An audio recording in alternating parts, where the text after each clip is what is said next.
Сәлем баршаңызға. Түрмеден келген қыз атты әңгіменің екінші бөлімі жарияланып жатыр. Каналға тіркеліп лайк басып пікір қалдырып кетіңіздер. Күндер зулап өте берді, қатарымнан бөлек құрбыларымнан да айырыла бастадым. Себебі түрмеден кеше ғана келсем де, жарты жылда аяғыма нық тұрып еңсемді көтеріп алдым. Былайша айтқанда, сән салоным үлкейіп бизнесім өрге домалап бара берді. Алайда соңғы кездері жалғыздығым жаныма батты. Пенде болған соң жан жағыңа қарайсың ғой, қатарыңның бәрі тұрмысқа кетіп болған, бәрінің бала шағалары бар. Сонан соң болар менімен араласқанды қойып сап тиылды. Сөйтсем менімен араласуға олардың байлары қарсы екен. Үш бірдей жігітті өлтірген қызбен араласпайсыңдар дейді екен. Сонда олар үшін мен ғана кінәлі болып тұрмын ғой. Оның үстіне бәрі бірін таниды. Мысалға, сол жігіттің бірі менің құрбымның туған нағашысы екен. Мұндайда олар үшін қашанда мен кінәлімін. Ал оларға бірінен кейін бірінің жабылып зорлағаны түк емес екен. Қазақта құнажын көзін сүзбесе, бұқа жібін үзбейді деген сөз бар, мыс. Ішіп отырған жігіттердің үстіне өзі барыпты деп соқты. Өзіне де сол керек болған деп тағы қарғады. Ең сорақысы, анау коллегасымен жатып жүрген екен, соның көзінше басқа жігітпен жатып ұсталып қалыпты, барлық сұмдық сонан басталыпты деген өсектері еді. Құдай-ау, тілде сүйек жоқ дегені осы екен. Міне осының бәрін көтеріп жүру маған оңайға соқпады. Сол үшін де өзімнен өзім шет қалып бара бердім. Шыны керек, жігіт көрсем жек көріп кететінмін, өйткені жігіттердің бәрі сондай деп ойласам керек. Қысқасы, түрмеден кейінгі өмірім жалғыздық басталды. Бір күні үйде отырсам, бір клиентім қоңырау соғып, 8 наурызға бірге отырсақ дейді. Жоқ, рахмет деп шошып кеттім. Неге, құрбым екеуміз ғана отырамыз, мерекеміз ғой дейді.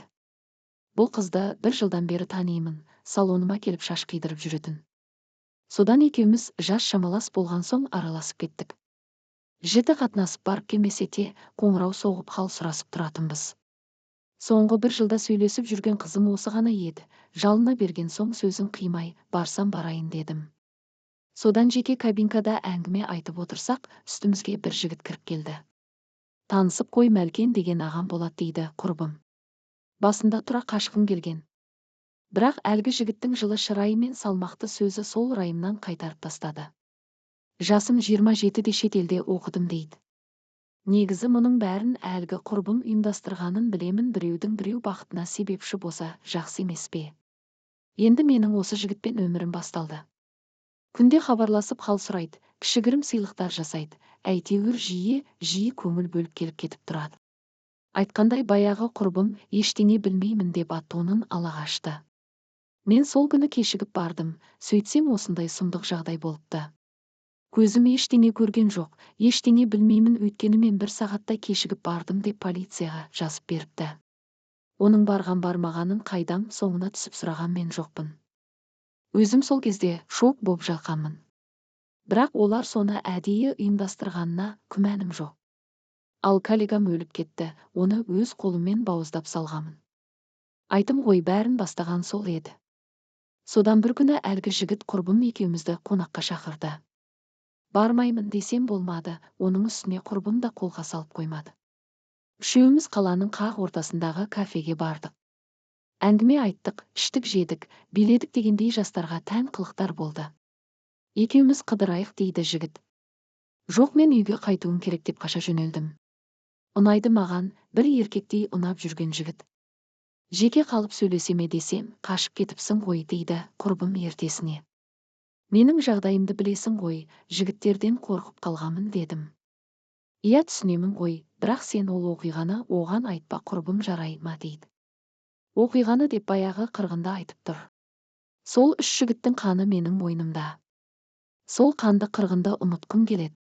Есіме түссе елегізіп қорқамын ғой. Жоқ, мен оны ешкімге айтпаймын құрбым десем. Иә, айтпа, мына жігітке ауыз ашпа, ол жайлы, бұл менің нағашы ағам, өте жақсы жігіт дейді. Сонымен не керек, сөйтіп жүріп арадан 3 ай тағы да өтті. Күлімдеген көктем келді. Мына жігітпен арамыз жақындай түсті. Екеуміздің арамызда кәдімгідей махаббат басталды. Өзімде ойланып жүргенмін, астымда көлігім, басымда үйім, және де 2 салонда бизнесім бар. Енді бір жақсы жігіт болса өткеннің бәрін ұмытсам, Құдай менің бағымды ашса дейтінмін. Әне сол бағымның ашылуына аз қалды. Тіпті әнеу бір қол сөзім жерде тұрғандай, енді бір ұмтылсам жетіп қолыма қонатындай көрінетін. Міне 2 бөлімі. Енді келесі бөлімді кетіңіздер достар.